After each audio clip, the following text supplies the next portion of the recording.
Some of the other things that we want to discuss is kind of the themes that go throughout this story. So for that, we're going to bring in our next guest, the lovely Cassidy Fix, who is going to be describing some of the themes that kind of continue throughout this story. Some of the important things. Cassidy, welcome to the show.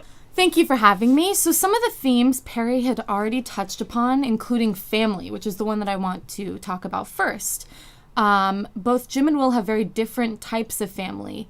Jim Nightshade has a mother, and all of his siblings unfortunately have passed away, and so his mother really wants to keep him close, but they still don't seem to have a very close relationship.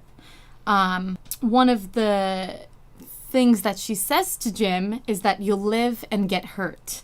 And this kind of correlates to his life. His father died or left him, and I found this theme of Jim Nightshade's family being very prevalent in his actions. That you could see that. So that line that his mother said, that you'll live and get hurt, it kind of felt more like what Jim Nightshade imposed in his actions, that he can kind of do whatever because he's going to get hurt anyway and he's going to live anyway, so it didn't really matter.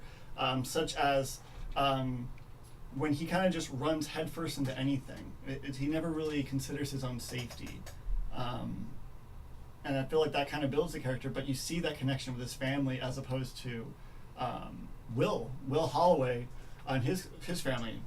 well, despite Will's father, Charles Holloway, who is the librarian janitor, despite him and his mother both being there, they still seem to have some disconnect because of the age gap between Charles Holloway and Will. Yeah, there seems to be a lot of passages within the book that Charles talks about his aging, or that he is older, or that he has more of, what was it, the darkness or the fall Yeah, he has in more him. fall.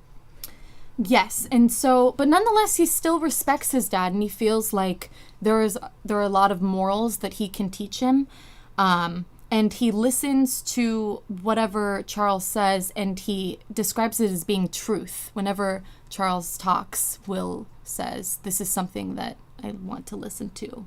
It sounds like truth is being said, and so the carnival does bring them closer because the kids do need help.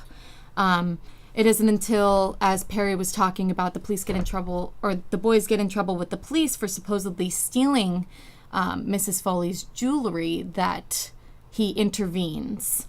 And he definitely brings a lot of wisdom into their journey.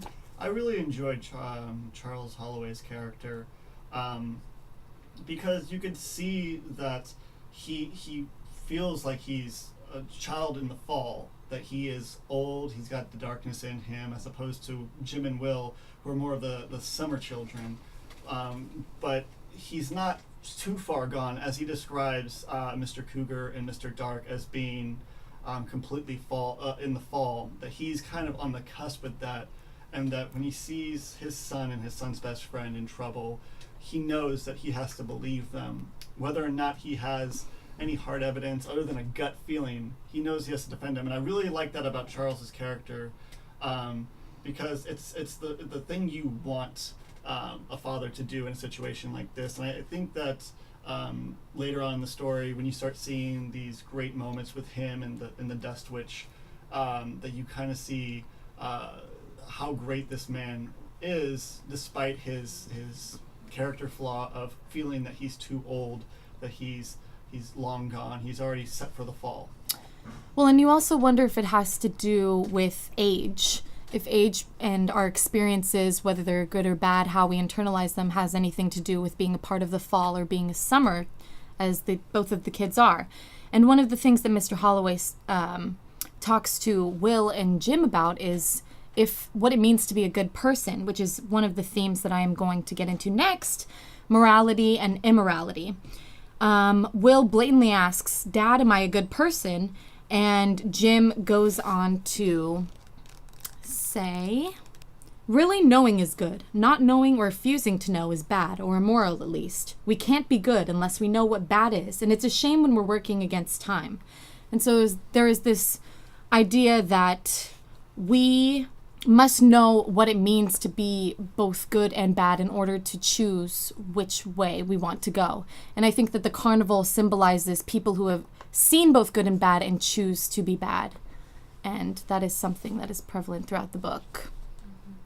And also, I feel like at the same time, there is, the people who have joined the carnival have chosen to be essentially bad, but at the same time, there's that kind of like, that we were talking about, the Faustian sort of like deal with the devil. What is the wrong path also feels alluring and sort of seductive in a certain way, of like, Jim wants to be older.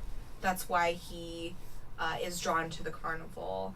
And Will, although I'm interested in why Will isn't really as drawn to the carnival. He's more trying to get Jim away from it. Well, I think we can discuss that a little bit later when we get to the discussion portion of that.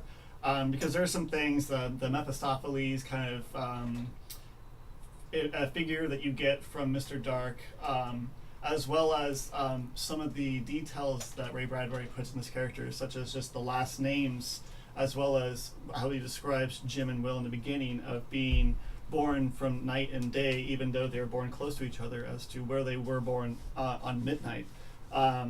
So I feel like we can get into that discussion in a little bit, but I do want to make sure we get at least one more theme in before we move on to that.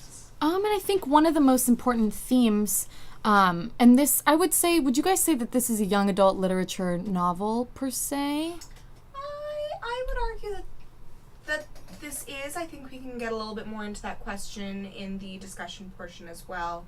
But I would say that for me personally, when reading the book, I felt like some themes were a little more mature than others, but at the end of the day, the ending, as well as some of the construction of the book, does make it a young adult novel. Yeah, it does have a lot of themes to young adult, as well as to just typical adult fiction in some of the actions. But I'd say overall, it does have a YA feel to it, or young adult.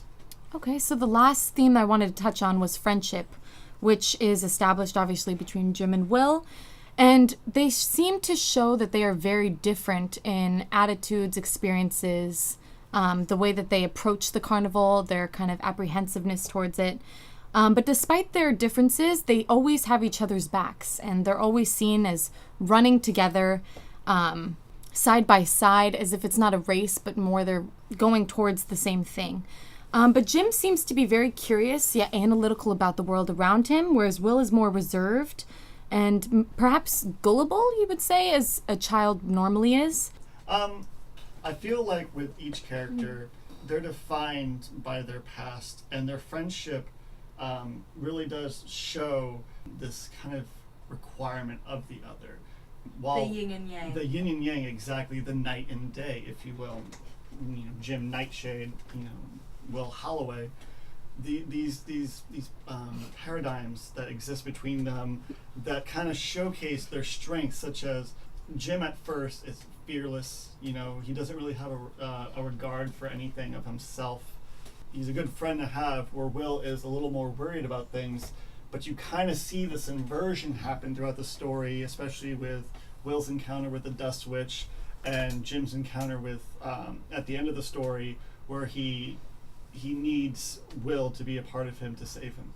With that friendship, you can kind of see, I think where Ray Bradbury's going with this story in that aspect of the theme friendship, which is this young boy's need to understand the world around them, to understand things such as temptation, which Jim faces with the carousel, or even this idea that some people are susceptible to this, but showing that with friendship they can save each other, that having someone to save you is something you need. And even though these boys have very different beliefs on what the carnival represents, they in the end kind of are always there for each other, and I think that's what he's trying to go at, and that kind of gives it that YA novel, but I feel like that can also apply to any reader.